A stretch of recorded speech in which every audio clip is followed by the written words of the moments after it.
Hi there. We are the Blue Sky Travelers. I'm Roma. And I'm Jason. And today we wanted to talk to you about what it is like to be full-time travelers. We have been traveling now for almost a year full-time, and we wanted to talk to you and let you know, what is it like? Is it fantastic? What are some of the setbacks? What are some of the realities? What are some of the things we've loved? And kind of see if it's a fit for you to be either a long-term traveler or a full-time traveler, what it takes, pros and cons, what does it really look like?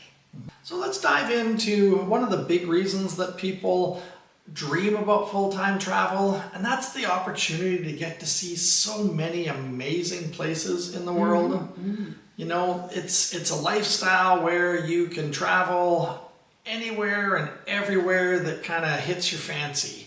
And that's definitely a really big plus to it. For sure, when you are, sitting at home and thinking of all these exotic places, well, we get to go and we get to experience them, and we get to travel around and, experience the languages and the cultures and the foods and all the things that you think come along with full-time travel. Now, on the flip side of that, the opportunity to see everything and do everything, sometimes you do try to do maybe a little too much and you try to travel a little too fast. Yeah. And it's really hard to take your downtime, I guess, and make it feel relaxing. Like you're always rushing from one place to another sometimes in the beginning, especially. Now, if you think about when you are working full time and you take a vacation, maybe you've got 2 or 3 weeks and you go somewhere very different. Maybe you're hiking or you're going to see a bunch of chapels or architecture or museums, and you're going from place to place and you want to see and take in as much as you can while you're there. So those vacations can be exhausting. You get home and you need a vacation from your vacation. You need a vacation because you're exhausted from doing all the things that you did. We've been there and done that. And so that is the challenge with being full-time travelers, is you cannot travel like that or you would just be worn out. So that's not possible. Yeah, so that's why you hear a lot of people who travel long-term talk about slow travel, where, you'll go and you'll spend a month or more in one location. And that's really the reason for it, is if you keep running and running and running, eventually you're going to run right out of energy and not be able to travel anymore. One of the other challenges of traveling full-time, yes, this sounds like a first world problem, but it is a real thing when you are a full-time traveler, is dealing with constant jet lag. You're not just talking like you went once and you were jet lagged for 3 days and then you got over it and then you were in this great place. This is a lifestyle of travel. So there's always jet lag. You're always taking, red eyes, or early in the morning. You have to be at the airport 3 hours early, and you've got these crazy flights and stuff. So that can get really exhausting. We've had travel where we've flown on flights for like 15 plus hours on a flight. And, that's really going to mess with your time zones. And we were doing 15 different time zones that day. So it was exhausting. So some of this stuff takes a long time to rebound. We're not fresh and young anymore. So it takes a little while. Right. We have gotten quite a lot smarter about it, if I will be honest with you. Like we did in the beginning kind of go, let's take the early flight because it's this much cheaper. Well, the little bit that you save on that ends up costing you a lot in the end in terms of, recuperating from that. So we generally try to book our flights a little smarter. If there's going to be a long-term flight, if we can take a pit stop halfway through and stay somewhere for a few days just to kind of break up the trip, we've done that several times now, and it makes your life so much better. So if you're just getting started, that's probably one of our big tips, is don't go necessarily for the cheapest flight you possibly can, because in the long run, it generally is going to hurt you. It's going to hurt you. And try and take the stops as often as the plane will allow you. Because, we're not young anymore, and it's really exhausting on your body. Another challenge with being a full-time traveler is that, when we go to places, we feel like, well, we should go every day and check out something new and see something new culturally, or go to a new experience. But there are days when we just want to be lazy. We just want to lay on the couch and binge on Netflix or just do nothing. And there's this sort of awkward feeling where you feel like you owe it to A little yourself. guilty. Yeah, you feel guilty to just stay at home and do nothing because you're in some new exotic place, but you're like, I just want to be lazy today. So it's a lot harder. It's not like you're going on vacation and then you're coming home and you're just going to relax and have pizza and binge out. You don't get those days, so you have to really consciously kind of go, okay, I need some time off from traveling, even though I've landed in a new country.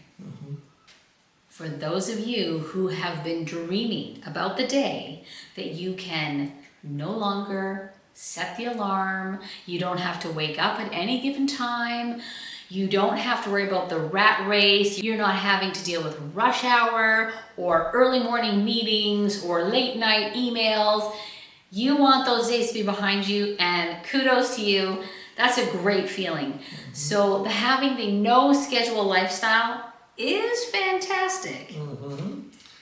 It is fantastic, but there is a little bit of a downside to that, and we've found this to be a bit of a problem at times, is without things in your life that you have to work your time around, a lot of times your days just disappear on you and you don't really know what you did.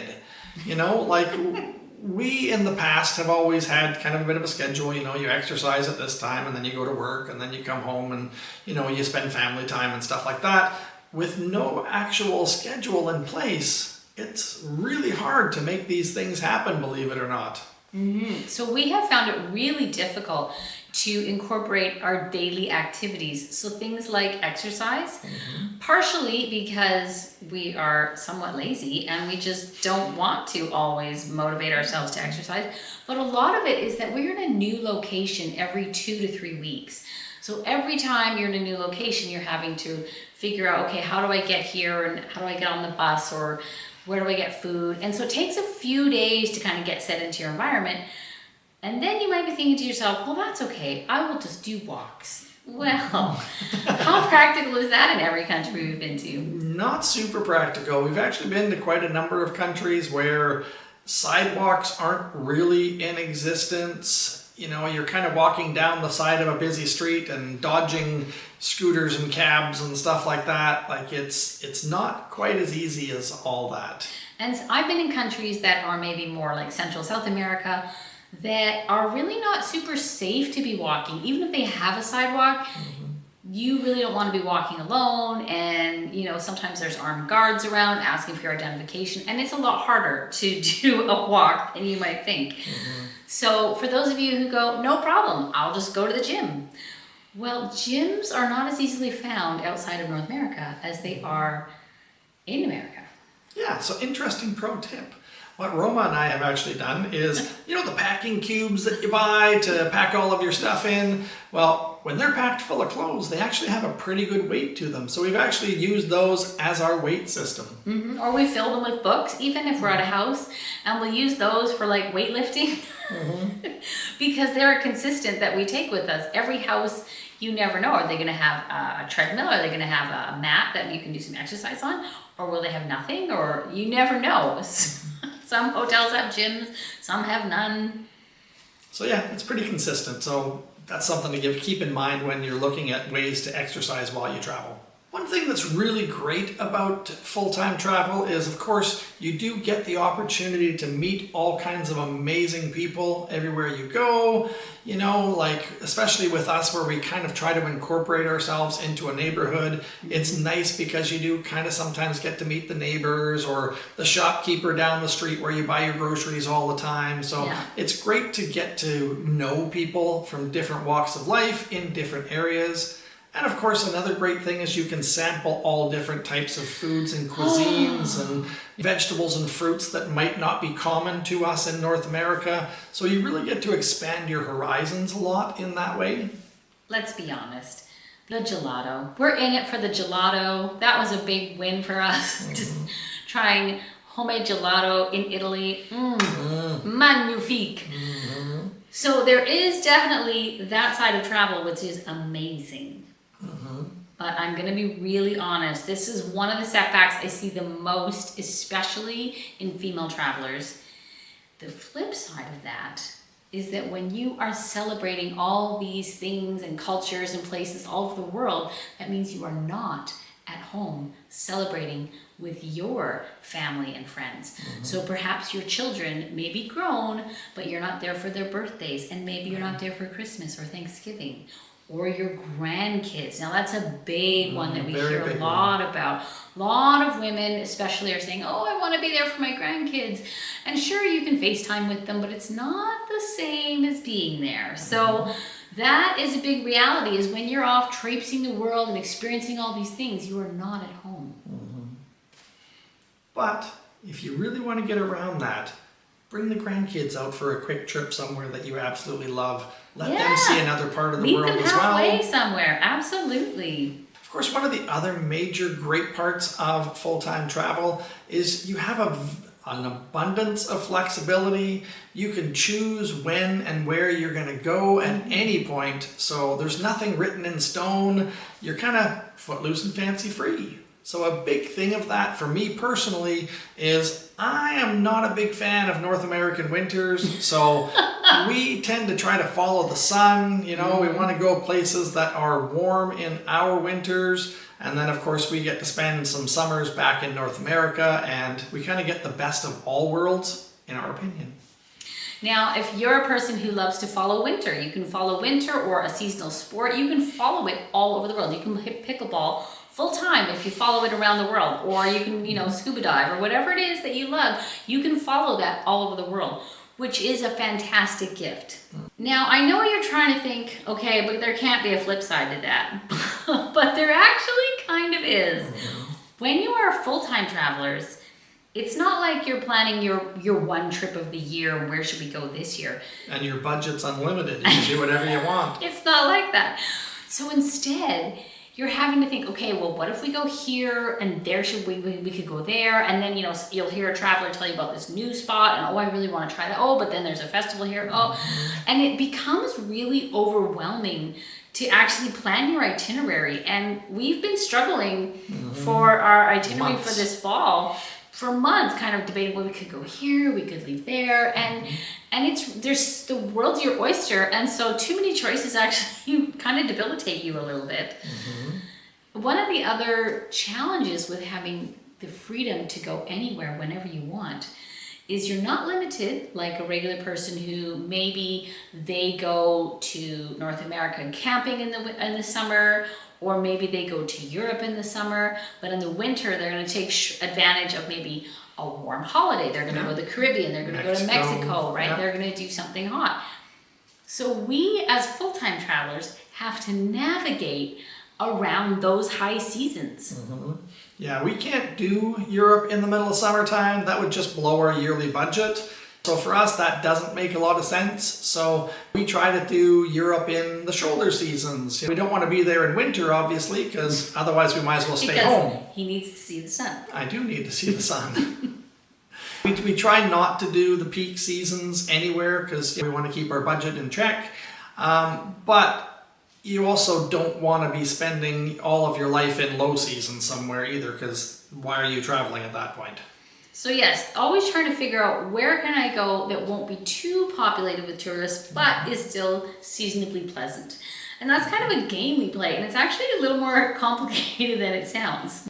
Something that may be a bit of a surprise for you if you are not yet a full-time traveler or a long-term traveler is that long-term full-time traveling like we do is actually much more economical than we had when we had a house and we had jobs and we had vehicles and we had all these things. It is a much more economical lifestyle to be a full-time traveler. So we've actually maintained our properties in North America. We've rented them out. They make enough that they cover their expenses. So, it's for us, it's like we don't actually own them, even though we still do. But for those of you who own properties, likely you will probably either sell the property, which case you can use that money towards your travels, or if you own it mortgage free, which is great, then you can rent it out and actually help subsidize your trips.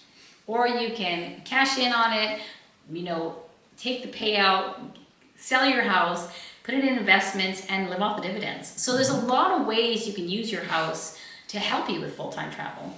Yeah, you don't want to just leave it sitting empty though for the whole time you're gone. Like that's totally wasting your most valuable asset. So there's a lot of ways to navigate around that. So if you think about it though, for most people, their mortgage is always going to be their biggest expense. So if you're taking that away, you're obviously giving yourself a large amount that you can use towards budgeting for your travels.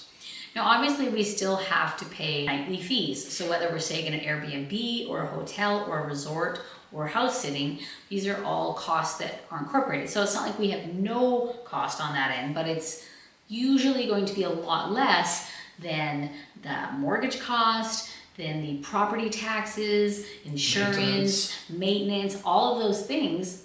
Those costs are gone. Another cost that is most likely going to be gone when you're traveling is your vehicle expenses. If you're not living in the country, there is really no sense having a vehicle, especially if you have payments on it. For most people, obviously, a car payment is their second biggest expense. For a lot of people, that can be between $500 and $1,000 or more per month, especially when you add in vehicle insurance and vehicle maintenance. So that's another one where you can actually put yourself in a great spot by having a lot more disposable income for your travels. Even if you, like a lot of countries we go to, we take buses, we take trains, we take public transportation. We also use Ubers and ride shares or taxis depending where we are.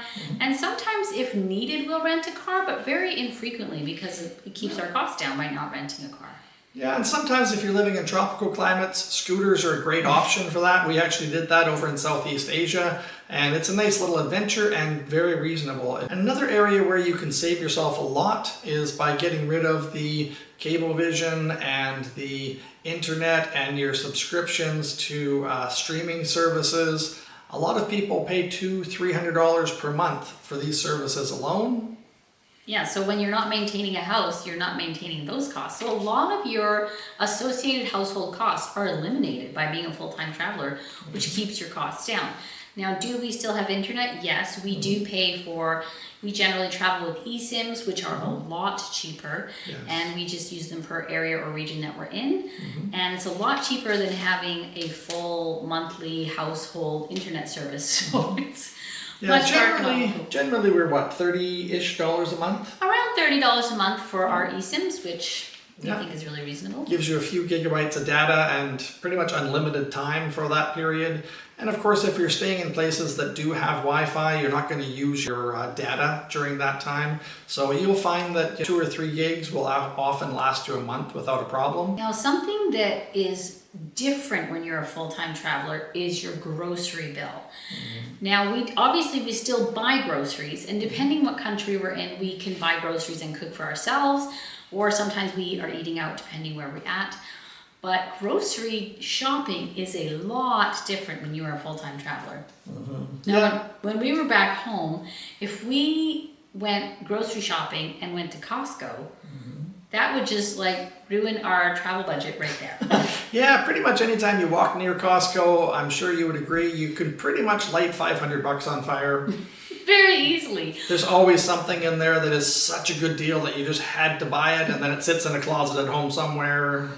Now, when you're a full-time traveler, you don't have that kind of space. So you can't get vats of things or big containers. You can't get any of that. So even though you're buying groceries, you might only be in a location for 2 to 4 weeks max. So you have to buy very small quantities, and you have to think can I consume this all in 2 weeks? And that's all you buy. So it does keep your groceries very minimized. Something that we've really enjoyed as we've traveled is being able to take part in all of the different types of markets and bazaars that are available. You know, traveling through Southeast Asia, there was all kinds of markets where you could buy everything and anything under the sun.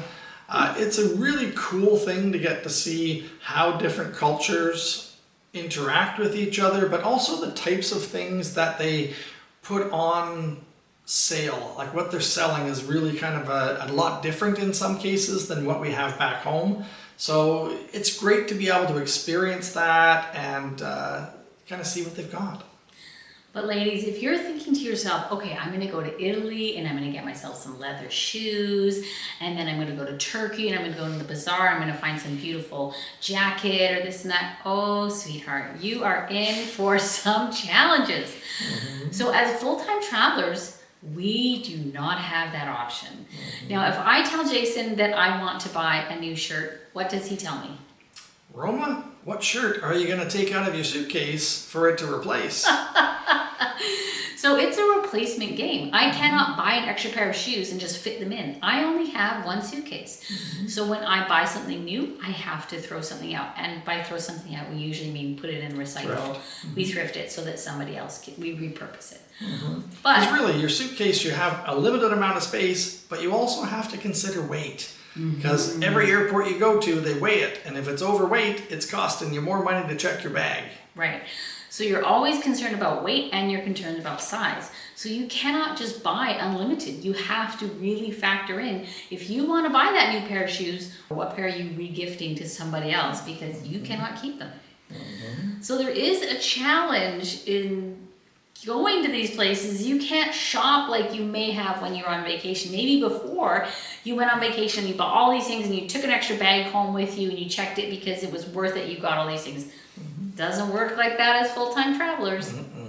Although one pro tip, if it's something that you absolutely can't live without, courier it back home to one of your kids or one of your relatives, and they can keep a hold of it until the day that you decide you don't want to travel anymore, and then you can blend that into your lifestyle. How this no shopping has affected us is when it comes to things like holidays and birthdays, we can't buy each other big presents because we've got nowhere to put them. So there's not a lot of presents under the tree at our house. There's not a lot of birthday gifts at our house because there just can't be. We tend to do experiences rather than stuff. So we'll book a great tour that one of us has kind of mentioned we might want to see. For example, in Vietnam, we went to the mud baths, which was a great day. And it's something that we kind of said, yeah, this is a gift to ourselves. So that was a really great thing to do. The other thing too is, even if you want to buy something that's actually a physical gift, you need to know that it's something your partner needs and it's something that needs to be replaced from their bag. So it can be pretty tough to buy gifts for one another, and the holidays don't really feel quite the same when you've got two gifts under the tree. Although, that being said, really big bonus for the ladies. Jewelry is extremely light, easy to pack, doesn't take up much room, so you're almost unlimited as to how much stuff you can get jewelry-wise. Yes, I have explained to Jason, jewelry is very small and light. A really enriching thing that we've been able to experience as part of our long-term travels is being able to experience different customs, holidays, and big events as we travel to different parts of the world. Obviously, things are done a lot differently in other countries, and it's great to be able to jump right in and be a part of that and witness something that is completely different than what you're used to back home. I know when I was living in New Zealand, I had the opportunity to go to a rugby match, and I'm watching the All Blacks and they're doing the haka dance. I mean, you would never get to see that in North America. So this was a really great experience. We've been in warm Central American countries during New Year's, where of course New Year's is a really big celebration. A lot of the countries, they will light candles, they will wear all white, and they dip themselves in the ocean at midnight and they put themselves in water, and like it's a whole experience. It's really great. So we get to participate in these things and see them and try them and do all sorts of things like that. Yeah, Chinese New Year's in Southeast Asia was fantastic. Like fireworks going off all over the place, and the stuff that they do is really great to behold. So we get to experience that, but the flip side of that is that our own personal holidays that we typically celebrate don't have the same effect when we are in other countries. It's true. So most countries do not celebrate Thanksgiving. Outside of North America, that is not a thing. No turkey, No, no ham. no turkey, no ham, nada. No football game, nothing. No. And also for Christmas, although a lot of countries do celebrate Christmas, they may not celebrate them as fervently as we do.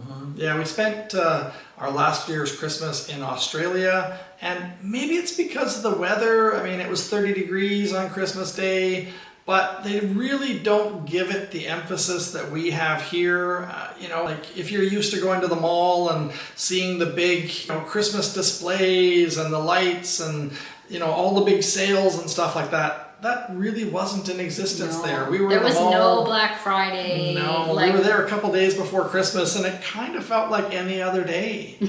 Yeah. And a lot of countries, Christmas is not the biggest celebration. New Year's is, or Chinese New Year's, or depending where that is. So a lot of what we consider a really traditional holiday might not be very well celebrated. So we're not having turkey, we're not having ham, we're not doing all the traditional things because of course it could be somewhere warm because he needs the sun. Or it could just be that they don't celebrate it or celebrate it in the same manner. So it kind of feels underwhelming. You really missed not having the Thanksgiving celebrations, and Easter was another big one that Roma really missed this year. Yeah, the Easter Bunny didn't make it to my house this year. So those are definitely underplayed a little bit because we're in a different country where they don't always celebrate the same things or in the same way. One of the ways that we do make our lives a lot more comfortable when we do our long-term travels, and it also helps our budget a lot, is we do a fair amount of house sitting. If you're not familiar with it, house sitting, essentially you go look after people's property, look after their pets while they are away on vacation. It's something that we tend to do in countries where it's a little bit more expensive for accommodations because of course, you live for free other than the cost of food and public transportation. And a lot of times we live in really beautiful houses. Like we've had, beautiful houses and pools and views. I mean, right now we're actually in a house sit, and this is a beautiful house with overlooking the ocean. All sorts of overlooking the ocean, all sorts of interesting rooms and lofts and spaces. So it's nice. We've been in some beautiful properties. It's also nice because you do get the comfort of home, like you're not staying in an Airbnb or a hotel that often feels kind of sterile. You're staying in somebody else's comfort zone. So a lot of times they'll have the big comfy chairs and the big blankets and, just little nooks where you can sit and read, and, your bed tends to be quite comfortable. The pillows tend to be quite comfortable. So you really get to feel like you're at home for a short period of time in between other trips. They'll have things like all the spices or all the condiments that maybe you haven't seen for a long time, right? So it's like, oh wow, North American ketchup or whatever it is that you're like, oh, I haven't had this flavor in a while, this kind of barbecue sauce or something. So most houses will have those things, and it's like, oh, if we don't have to buy this, we can just use a bit of theirs. This is fantastic because we're just using a little dash or a little flavoring. So it's fantastic. We do recommend it. Yeah, another nice thing as part of the house sitting culture is generally when you're staying at somebody's place looking after it, it does come with pets. So sometimes you'll have, a cat or two, or maybe a dog or two, or sometimes a mix. So that is a great thing when you're traveling. It does kind of give you that little bit of a sense of home, because generally after the first day or two, the pets see you as their primary caregiver, and they start to really love you, and they're excited when you're here, and they're happy to go for walks with you. So it does give you that comfort zone that you might not be getting if all you're doing is staying in hotels and Airbnbs. Something else that we've enjoyed a lot about house sitting, especially when we have dogs, is we take them for regular walks around their routine neighborhood. So what happens is we will meet the neighbors and they'll say, oh, isn't that Barkley, or isn't that, such and such? And we say, oh yes, this is it. And oh, you must be the house sitters. And we'll get talking to them. And we've been invited to, over for drinks and for barbecues and all sorts of things in people's places because they know who we are. Oh, fantastic. So we're much more integrated. Yeah, last year when we were in New Zealand, the next door neighbors across the street invited us over for New Year's along with a whole bunch of other neighbors. So we really got to meet a lot of the community there, and we were still there for a while past New Year's, so we actually got to spend a bit of time with those people, and it really felt like you were part of a community, which was great. The other thing is when you're walking around the neighborhoods versus being in a tourist area, you're going to see where the farmers markets are or what little displays they have for upcoming events, or you're going to go to a local coffee shop and you're going to see advertisements for what's happening. So we tend to find a lot more local things just by staying in a community. Yeah, you totally do.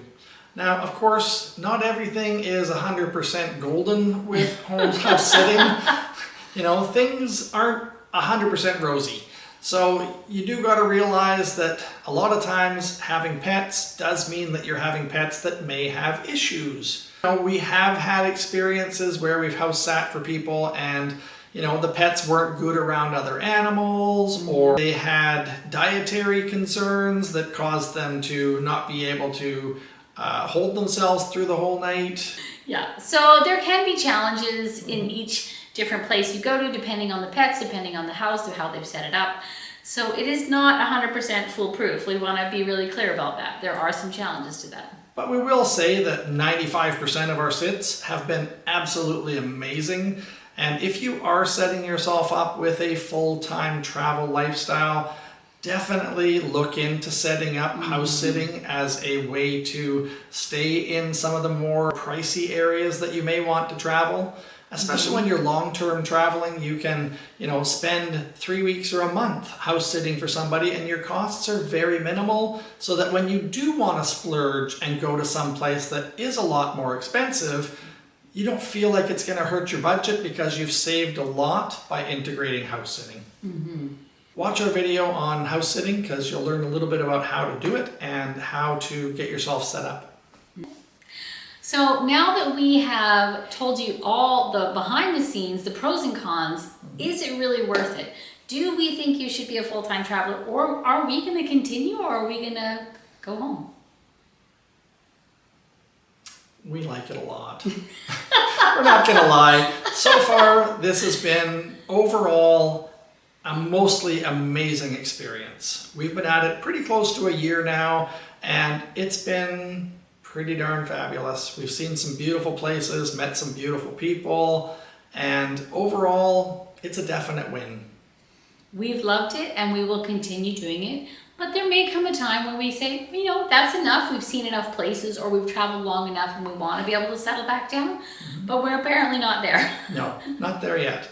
I mean, don't get me wrong, as we've mentioned, there are definitely some cons to go along with the pros, but for the most part, the pros far outweigh the cons. If you ever have the chance to turn your dreams into a reality and, sell everything off or rent everything out, depending how you want to do it, and just hit the road and enjoy yourselves, we would highly recommend it.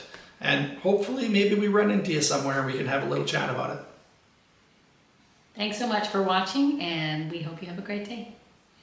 And if this has been handy, please make sure that you hit the like button and subscribe for more information on long-term traveling from Blue Sky Travelers.